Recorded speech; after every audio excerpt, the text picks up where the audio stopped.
এতিয়াৰ পৰা ৯ বজাৰ পূৰ্বে বিদ্যালয়ত উপস্থিত হ'ব লাগিব শিক্ষক। মাধ্যমিক শিক্ষা সঞ্চালকালয়ে জাৰি কৰিলে এই নিৰ্দেশনা। শিক্ষা সেতু এপত দিব লাগিব উপস্থিতি। উপস্থিতি বহীটো কৰিব লাগিব স্বাক্ষৰ। প্ৰৱেশ আৰু প্ৰস্থানৰ সময় আবদ্ধ হ'ব লাগিব এপত। শিক্ষা বিভাগে ল'লে এই গুৰুত্বপূৰ্ণ সিদ্ধান্ত।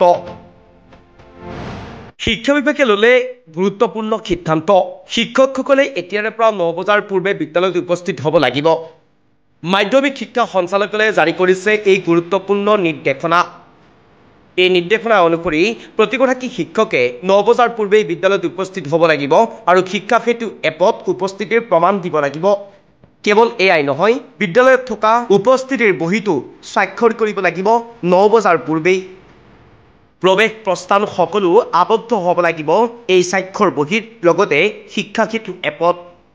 ইতিমধ্যে শিক্ষা বিভাগে ইয়াক লৈ লৈছে গুৰুত্বপূৰ্ণ সিদ্ধান্ত।